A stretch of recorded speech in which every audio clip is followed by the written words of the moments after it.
तो भाई आज हमारी मैडम ने बनाया है लजीज पकवान, जो कि बनाया गया है दिन के बचे हुए चावलों से। और ये जितना देखने में सुंदर लग रहा है उतना स्वादिष्ट भी है। तो कैसे बचे हुए चावलों को हमें फिर से प्रयोग में लाना चाहिए, कैसे स्वादिष्ट व्यंजन तैयार करना है, ये सब मैं आपको अगली वीडियो में बताऊंगा। फ़िलहाल लेते हैं इस लजीज व्यंजन का आनंद।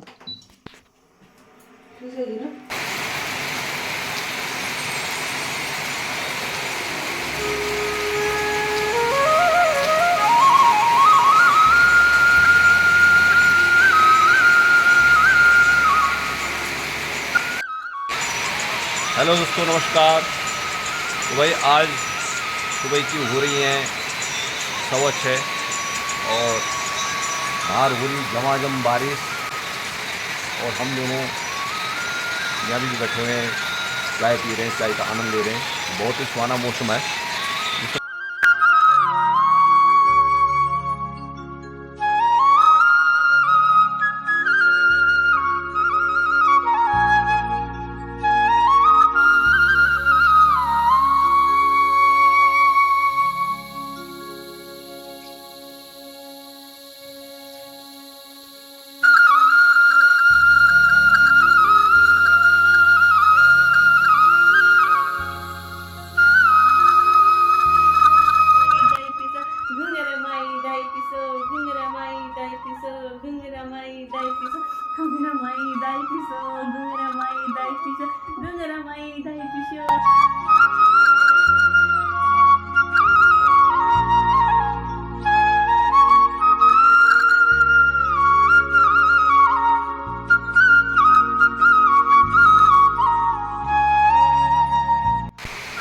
तो भाई जैसे आज है ठंड का मौसम, बारिश हो रही है रात से लगातार, और ठंड भी बढ़ गई है। तो हालांकि इतनी ठंड नहीं हुई है, लेकिन फिर भी मौसम ठंड का है। और मैंने जैकेट रखी हुई है पहनने के लिए। अभी मैं एक्सरसाइज करके आया हूँ, तो इसलिए मैंने जैकेट उतार दी है। और अब कर रहा हूँ दोस्तों मैं नाश्ता। और नाश्ता नहीं बनाया, देखो बाजरा और मंडवे की रोटियाँ हैं, जो कि मैं हरियाणा से लाया हूँ। बाजरा और मंडवा यहाँ से लेकर के फिर पिसवा करके फिर मैं मोस्टली इसी की रोटी खाता हूँ, क्योंकि मोटे अनाज से बना हुआ वो आटा है, जो कि पेट के लिए बहुत ही सुपाच्य है। और आज बनी है भिंडी की सब्ज़ी, साथ में चटनी है टमाटर की और चाय। और ये जो रोटी बनी है बाजरा और मंडवे की, उसमें पड़ा हुआ है बिल्कुल देसी घी रखा हुआ है। तो दोस्तों अब लेते हैं इस नाश्ते का आनंद। तो दोस्तों आज है 28 जून और डे है शनिवार। और आज बहुत दिनों बाद मैं आया हूँ मॉर्निंग वॉकिंग के लिए, इधर मॉर्निंग वॉक के लिए। और मेरे साथ आए हैं दोनों भतीजे। तो इन दोनों को लेके आया हूँ, क्योंकि यहाँ पे जो है ना आजकल बाघ का बहुत डर है, और बहुत सारे इंसिडेंट हो गए हैं नज़दीक जो गांव है हमारे। तो काफ़ी इंसिडेंट सुनने को मिल रहे हैं कि बाघ ने उसको खा दिया, उसको खा दिया। तो आज मैंने इनको तैयार किया यहाँ पे, तो ये भी मेरे साथ आज घूमने आए हैं। तो आज का जो मौसम है, सुबह रात 2 बजे से बारिश लगी हुई थी, और अब जाके कहीं बारिश बंद हुई है, और हल्की धूप आ गई और आसमान खुल गया थोड़ा।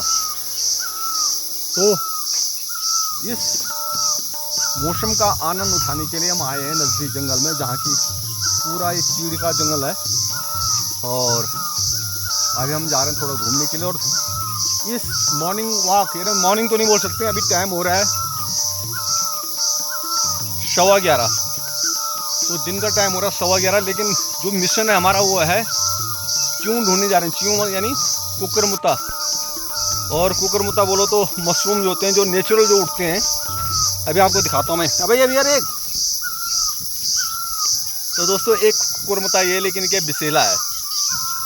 तो हम निकले उन्हीं की ढूंढ में, क्योंकि जो आजकल जो बारिश होती है और जो बिजली थंडरिंग होती है, उसमें कहते हैं कि ये ज़मीन से ऊपर निकलते हैं। और जो ताज़े ताज़े होते हैं उनको हम लेने के लिए जा रहे हैं। और समझ लो जिस कुकरमुत्ता के ऊपर से कोई अगर चींटी जा रही है, चींटी लगी हुई है, तो समझ लो काफ़ी पुराना है। और जो अगर ताज़ा है तो समझ लो उस पर चींटी नहीं लगी हुई है। तो हम उनकी ढूंढ में जा रहे हैं। देखो ये लोग वहाँ देखने जा रहे हैं, देखो जगह जगह घूम रहे हैं। और कहाँ पॉसिबिलिटीज़ है ये चीज़ मिलने की, क्योंकि बहुत टेस्टी होते हैं। और यहाँ पे भी तो यार इधर हैं। तो भाई दोस्तों ये देखो कुछ निकले हैं। तो ये जो हमारा भतीजा उसको काफ़ी अनुभव है इस चीज़ का, और वो कह रहा है कि ख़राब है। तो देखो ये सारे हैं। अब मुझे तो पता नहीं कि ख़राब हैं कैसे हैं, वो यही कह रहा है। अदरवाइज देखो ये भाई, तो ऐसे कुकुरमुत्ता निकलते हैं। लेकिन जो अच्छे होते हैं वो उनकी जो टोपी होती है वो छोटी होती है, और वो बहुत सारे जो है नंबर्स में उगे रहते हैं। तो यहाँ पे ये उगे हैं कितने, 4 5 1 2 3 4 5 ये उगे हैं जी। लेकिन ये हैं बिसेले, बिसेले यानी खाने लायक नहीं है, अनईडिबल है। और साथ ही देखो ये भी उगे हैं यहाँ पे, तो ये देख लो भाई। तो ऐसे कुछ कुकुरमुत्ता जो नेचुरली बिजली जो थंडरिंग होती है उससे जो निकलते हैं, ऐसे मानना है। और ये नेचुरल होते हैं, लेकिन ये खाने लायक नहीं, ईडिबल नहीं है। तो अभी इस चीज़ के बारे में वो भतीजे को पता है, इसलिए हमने वो आगे लगा रखा है। तो हम ढूंढ रहे हैं और उसको दिखाएंगे कि भाई कौन सा खाने वाला है, और तब अगर मिल गए तो आज इसी की सब्जी बनाएंगे। यहाँ भी आया यार, हेलो इधर ना, यहाँ पे चुफुल ना, चुफुल देख इधर आ तो सही। तो भाई दोस्तों ये भी यहाँ पे कुछ है, देखो दो एक ही है, बिल्कुल उठ रहा है अभी जमीन से, और एक ही है, और दोस्तों एक ही है। तो हैं तो निकले तो बहुत सारे हैं, लेकिन भतीजा बता रहा है कि ये जो है पेरिसेबल है, यानी खाने योग्य नहीं है ये। तो देखते हैं और कहीं होगा। और आज भाई इतनी बारिश हुई है, जबकि इस पौंड से कभी पानी रुकता नहीं था, लेकिन भारी बारिश हुई जैसे पानी आज यहाँ जो पानी कलेक्ट हो गया, यहाँ पे रुका हुआ है। तो हो सकता है कुछ देर बाद निकल जाए, लेकिन आज इतनी बारिश हुई है कि पानी ये रुका हुआ है।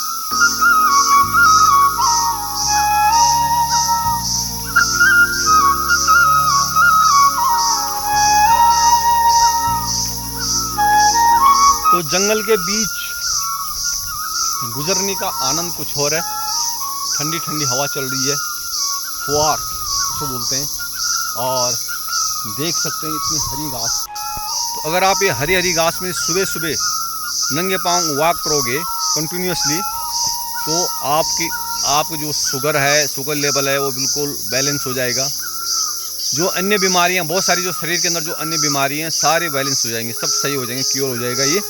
तो आजकल तो मैं आता नहीं हूँ, क्योंकि डर वही है, जंगली जानवरों का डर है यहाँ पे। अदरवाइज़ बहुत ही आप कह सकते हैं कि देखो इस घास के ऊपर चलने का मौका, जबकि लोग शहरों में दूर दूर पार्क में जाते हैं और वहाँ उनको मौका नहीं मिलता। तो यहाँ नेचुरल है ये, और जंगल में और घास से आप नंगे पाँव इसमें सुबह मॉर्निंग वॉक कर सकते हो।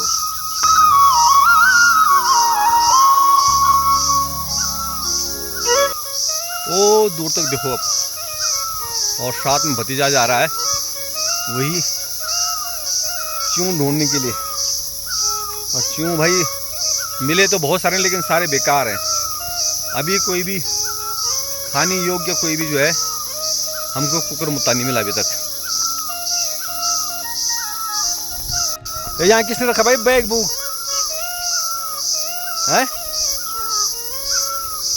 तो दोस्तों एक प्रॉब्लम ये हमारी उत्तराखंड में है कि जो गांव के लोग हैं ऐसे उठा करके इस कूड़े को जगह जगह जंगलों में डाल देते हैं, जबकि हर जगह गवर्नमेंट ने जो है कूड़े के पिट बना रखे हैं, कूड़ेदान बना रखे हैं।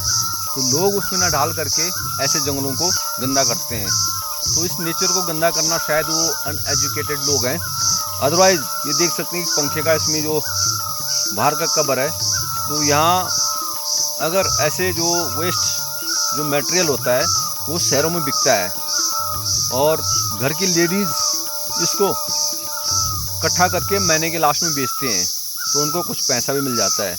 लेकिन यहाँ पहाड़ों में ऐसे ना तो कोई करता है और ना ऐसी सुविधा है। तो सुविधा तो है, क्योंकि अगर कोई बंदा ऐसे वेस्ट जितने भी कूड़ा है, जैसे लोहे के टुकड़े, प्लास्टिक के टुकड़े, अगर रोड साइड में इकट्ठा करे और फिर बड़ी गाड़ी में भर करके ले जाए तो काफ़ी वो अर्निंग कर सकता है। तो ये अर्निंग का बहुत अच्छा जरिया है। लेकिन यहाँ लोग कोई भी यूथ जो है, क्योंकि सेल्फ स्टीम लोगों के अंदर कूट कूट के भरा हुआ है, तो कोई ऐसे काम करता नहीं है।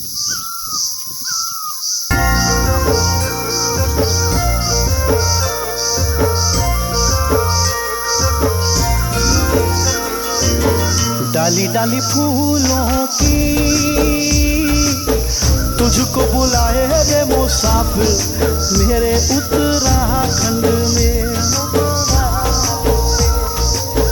बादलों की ओर पे ओढ़नी वादियां गीत सुनाए मीठे मीठे मेरे उत्तराखंड। तो भाई दोस्तों, जैसे कि मैंने बताया, यहाँ पर लोगों के अंदर जो है सेल्फ स्टीम की जो भावना है कूट कूट के भरी हुई है। कोई भी काम उनको लगता है कि हमारे सम्मान के खिलाफ है। अदरवाइज जैसे मैंने बताया कि इतना लोहा टिन वगैरह जगह जगह पड़ा हुआ है, और जहाँ हम रहते हैं उधर फरीदाबाद में या दिल्ली में, वहाँ के जो कूड़े वाले हैं वो लखपति बने हुए हैं, ट्रकों में वो भर भर के उनका जाता है। और अगर यहाँ पूरे गांव के नज़दीक या गांव में ढूंढी टुकड़े ये लोहे के, तो यहाँ पे ट्रक या कई ट्रक निकल सकते हैं। कहीं पे चदरें पड़ी हुई जंगलों में लोग ऐसे फेंक देते हैं।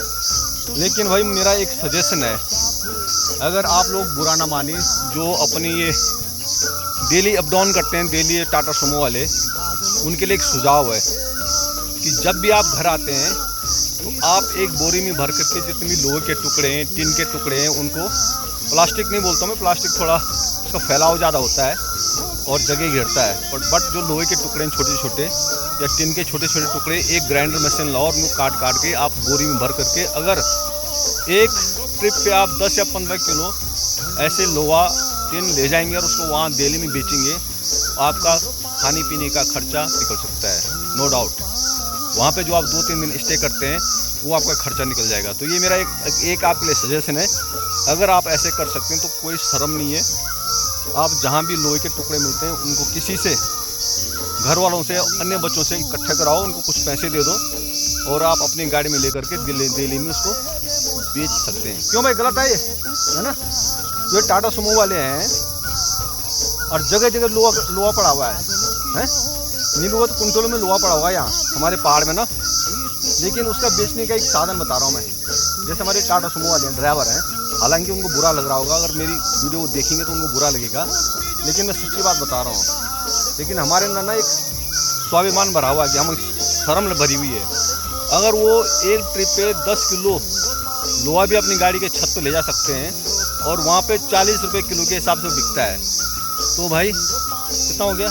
400 रुपये उनको आराम से मिलेंगे, उनके खाने पीने का खर्चा निकल जाएगा वहाँ पे। तो भाई अगर आपको बुरा नहीं लगता मेरा सजेशन, तो इस काम को ज़रूर करिए। जब भी आप घर भी गांव में आते हैं तो अपने बच्चों को, या किसी जो गांव के बच्चे हैं जो ऐसे घूमते हैं, उनको 5-10 रुपये दे करके उनको बोलो इकट्ठा कर लो और आप एक बोरी में भर करके अपने टाटा सुमो के छत पे ले जा करके वहाँ बेचो, क्योंकि आप डेली अप डाउन कर रहे हैं। तो नो डाउट आपको वो खर्चा मिलेगा और फ़ायदा ही फ़ायदा होगा। तो आपको मेरा ये सजेशन कैसे लगा? अगर अच्छा लगा तो लाइक कर देना और कमेंट्स कर देना, भाई तो नहीं भाई अच्छी बात बोली है, गलत बात बोली है, क्यों भाई? तो ये हमारे भतीजे हैं, ये थोड़ा पीछे रह गया था, उसका पेट खराब है, तो इसको बार बार जो है ना जाना पड़ रहा है। तो अभी पानी की दिक्कत नहीं है, अदरवाइज बोतल में पानी लाना पड़ता है। जगह जगह देखो लोगों ने कितना कूड़ा डाल रखा है जंगलों में ना। तो मैं उन लोगों के लिए पहली बार जो कूड़ा ऐसे फेंक रहे हैं, तो उनके लिए भी मेरा मैसेज है कि बहुत गलत बात है, हम नेचर को बर्बाद कर रहे हैं ना। तो अगर मैं काफ़ी दिन भाई अगर यहाँ रहता ना गांव में, तो मैं सारा लोहा इकट्ठा करके रोड साइड गेट पे रखता और बाद में देखी जाती क्या होता है। लेकिन मैं ज़रूर करता इस काम को। लेकिन भाई मैं तो कुछ दिन के लिए आ रखा हूँ, फिर चले जाऊँगा। तो ये मत बोलना कि आ करके ज्ञान दे रहा है, आपके फ़ायदे की बात बता रहा हूँ मैं, ठीक है? ओके। तो अभी यहाँ पे जय माँ दक्षिण काली, ये नीचे दक्षिण काली माता का मंदिर है, और ये जो है ना रक्षक हैं हमारे इस एरिया के, रक्षक होते हैं। जितने लोकल देवता हैं हमारे, ये रक्षक होते हैं, ये हमारी रक्षा करते हैं। तो हमारी सच्ची श्रद्धा इनके ऊपर रहती है, विश्वास है। दक्षिण काली है ना, दक्षिण दिशा में इनको स्टेब्लिश किया जाता है मतलब इनके मंदिर को। तो हर गांव का अलग अलग दक्षिण काली होती है तो एक ही है, तो अपने अपने दक्षिण काली के रूप में पूजते हैं। तो ये जाखाल बोलूँगी हमें जहाँ लोगी। अब जैसे हमारे वहाँ गरदार की नहीं है, कई बार मैंने दिखाया वहाँ, तो हमारे दक्षिण काली है। तो ऐसे हर गांव की दक्षिण काली, दक्षिण दिशा में जो देवी होती है दक्षिण काली अष्टधात्री है। तो ये भी एक जो माता का एक रूप है ये भी। तो देखो भाई जंगलों को कैसे बर्बाद किया जा रहा है। पहले खनन से बर्बाद हो रहा था ये, अब ऐसे कूड़ा डाल रहे हैं। तो कितनी बेहुदा हरकतें लोगों की, जो घर का कूड़ा ऐसे डाल रहे हैं, या तो ना तो जला रहे हैं ना तो खड्डे में डाल रहे हैं। तो ये सारा संज्ञान किसको लेना चाहिए भाई? प्रधान को, वार्ड मेंबर को। तो जो वार्ड मेंबर हैं या प्रधान है उनको संज्ञान लेना चाहिए। या तो और क्या है, सरपंच होते हैं, क्या होते हैं जंगल के, जो जिनके देख रेख में जंगल चल रहा है, तो उनको इस चीज़ का संज्ञान लेना चाहिए, इनकी कंप्लेंट करनी चाहिए एकदम। तो भाई जिस मिशन को लेकर के हम जंगल में आए थे, वो मिशन हमारा कामयाब नहीं रहा हो। कहीं भी हमको एक भी क्यों यानी कुकरमुत्ता नहीं मिला, यानी जो ईडिबल होता है जो, तो सारे बेकार ही मिले। तो भतीजे के अनुसार जो है कह रहा है कि दिन में उगेंगे अभी, यानी जब धूप लग जाएगी फिर जो नीचे होंगे ऊपर आ जाएंगे। तो अभी फिर शाम को हम एक विजिट और करेंगे, तब देखेंगे कि कहीं कोई निकला होगा। तो जैसे आपने कभी मशरूम खाया होगा, तो मशरूम इतना टेस्टफुल नहीं होता है, क्योंकि वो मशरूम जो है किसी गोबर में आर्टिफिशियल तरीके से हम उसको उगाते हैं। बट जो नेचुरल होते हैं ज़मीन में, जो अपने आप उगते हैं, अगर उनको कभी खाओ तो बहुत ही टेस्टी होते हैं। और हम उनको प्रिजर्व नहीं कर सकते हैं जैसे मशरूम को करते हैं, क्योंकि बहुत जल्दी ख़राब हो जाता हो। तो प्रिजर्व करने के लिए मे भी कुछ केमिकल उसमें पड़ता होगा, अदरवाइज़ मैं आप लोगों को भी खिलाता मैं, लेकिन अभी नो चांस, और अभी मिले भी नहीं है। तो भाई बाद में आना, कितने बजे आना है फिर? तो शाम को आना पड़ेगा फिर कुकर वहाँ। तो ये है कुरमुत्ता खोजी ये। तो देखते हैं शाम को मिलते हैं कि नहीं मिलते हैं। लेकिन ओवरऑल हमारा एक विजिट हो गया है, हम थोड़ा हमारा माइंड फ्रेश हो गया, मूड फ्रेश हो गया जंगल में आकर के। और इन पेड़ों के बीच में आप देख सकते हैं कितना आनंद आ रहा होगा, अलग ही फीलिंग है। तो भाई दोस्तों, लास्ट ईयर यानी जब मैं गांव आया था अप्रैल में आया था मैं, उस टाइम पे बहुत गर्मी थी यहाँ पे अप्रैल मई में, और जंगल में कहीं भी एक पानी की बूंद नहीं थी। और तब ये बंदर जो है, इनको बड़ी दिक्कत होती थी। पक्षियाँ जो होते हैं, यानी जो भी रेप्टाइल्स हैं मे भी, है ना। तो उस टाइम पे मेरे दिमाग में आया कि क्यों ना मैं उनके लिए पानी का कुछ अरेंजमेंट करूँ। तो मैंने क्या किया था, जो चारों तरफ पत्थर लगा कर इसके अंदर एक पन्नी लगा दी थी, और मैं घर से डेली सुबह 10 लीटर पानी लाता था, फिर शाम को 10 लीटर, और इसको मैं खड्डे को भर देता था। सेकेंडली मैंने एक कनस्ता लगा रखा वहाँ। वो जो मेरा एक सोच थी काफ़ी सक्सेसफुल रही वो। और मैं जब देखता था बंदर आते थे, पीते भी थे, मैंने खुद देखा उनको पीते हुए। ये देखो भाई कितने यार बेहुदा हुए, बताओ कौन पे वो लगाएगा। तो देखो भाई ये हाल है हमारे गांव के। ये हमारे गांव वालों, कोर्ट वाले तो लाए नहीं होंगे, घराना वाले लाए होंगे। तो बहुत ही गलत हुआ है। जितने भी वार्ड मेंबर है उनको बताना पड़ेगा ये। तो जैसे कि मैं बता रहा हूँ कि लास्ट ईयर मैंने जो है पानी का अरेंजमेंट किया था जंगल में, पक्षियों के लिए, जंगली जानवरों के लिए, जितने रेप्टाइल्स होते हैं उनके लिए, जो क्रिएचर्स होते हैं उनके लिए। तो मैंने एक कनस्तर भी लगाया था भाई, यहाँ देखो। और इस बार जब मैं आया तो ये पानी की ज़रूरत, क्योंकि मेरे आते ही बारिश शुरू हो गई थी यहाँ पे, तब मुझे इसकी आवश्यकता लगी नहीं। तो वैसे इसमें पानी, अभी बरसात का पानी भरा हुआ है ना, आधा है। और मच्छर नहीं होंगे अंदर, पता नहीं क्या है, हाँ लार्वा होंगे जो भी है। ना निकल जाएगा, वो तो सफाई करना पड़ेगा। लेकिन अभी क्या बंदर पीते होंगे इस पानी को, है ना। लेकिन उस टाइम में बहुत ज़रूरत थी, बहुत ही गर्मी थी, और तब काफ़ी रिलीफ मिला होगा उन बंदरों को, उन जानवरों को जो हमें पानी पीते थे। तो ये मेरा उस टाइम का एक मिशन था, ये है ना। कैसा रहा मिशन? ठीक था ना।